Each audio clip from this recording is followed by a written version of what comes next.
पिता गुरुदेवा नहीं मात पिता गुरुदेवा नहीं मात पिता गुरुदेवा नहीं मात पिता गुरुदेवा साधुन तेरे भावहि सेवा साधुन तेरे भावहि सेवा जिनके अंतिया चरण भवानी जिनके अंतिया चरण भवानी जानव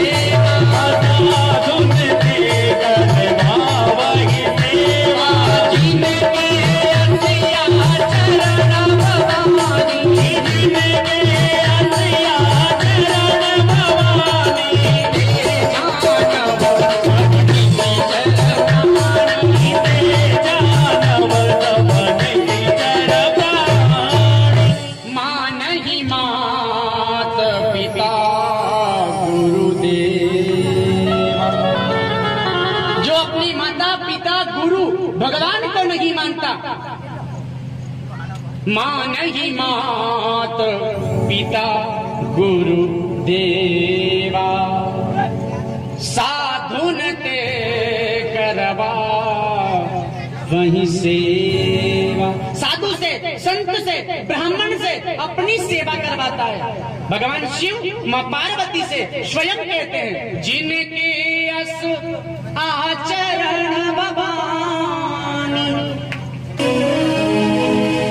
जिनके ऐसे आचरण हैं ते जानो सब निसीचर प्राण। वो आज भी जीता जागता चलता फिरता चतरपुरा में राक्षस है, जो अपने माता पिता को नहीं मानता, गुरु को नहीं मानता, भगवान को नहीं मानता, साधु संत ब्राह्मण से अपनी सेवा करवाता है। वो प्राणी राक्षस के समान माना जाता है। अच्छा प्रेम दादा ये बताओ, शमशान कितने होते हैं?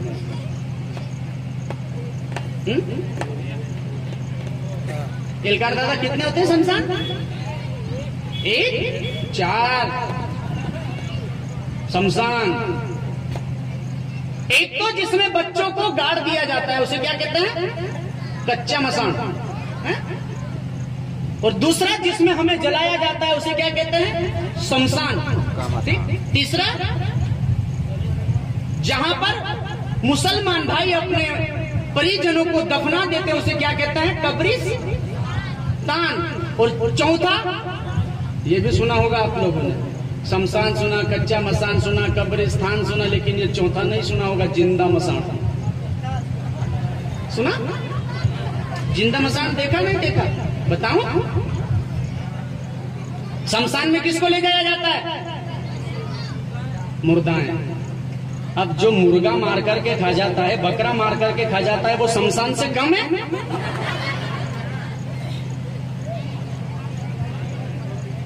जब उसे मार करके वो अपने पेट में पटक लेता है तो वो चलता फिरता जिंदा मसान है साहब। और शमशान में भूतों का वास होता है। किसका वास है? भूत का वास। अब चलता फिरता जागता जिंदा मसान यदि आपके घर में घूम रहा है तो फिर अनुमान लगाओ, आपके घर में भूत फिर रहा है तो क्या शांति मिलेगी? जब जिंदा मसान हमारे घर में घूम रहा है तो वहां जीवन में आशा मत करना कि तुम्हारे घर में शांति आ जाए। कभी शांति नहीं मिल सकती तुम्हारे घर के अंदर यदि जिंदा मसान तुम्हारे घर में बैठा है। देखो साहब, भैरू महाराज एक बेटा दे देना, बकरा चढ़ाऊंगा। क्यों, भैरू महाराज ने कही थी क्या कि बकरा मैं खाऊंगा? और कभी भैरू महाराज ने खाया क्या? भैरू महाराज के नाम से लिया, भैरू महाराज को चढ़ाया और खाया किसने? बोले साहब ये तो प्रसाद है। बारे प्रसाद वाला। तो भोलेनाथ का प्रसाद जहर है, फिर जहर क्यों नहीं पीता? लोग कहते गांजा क्या खाए तो बोले गुरुजी भोलेनाथ भी तो गांजा पीते, तो भोलेनाथ तो सांप लटकाते, तू भी लटका।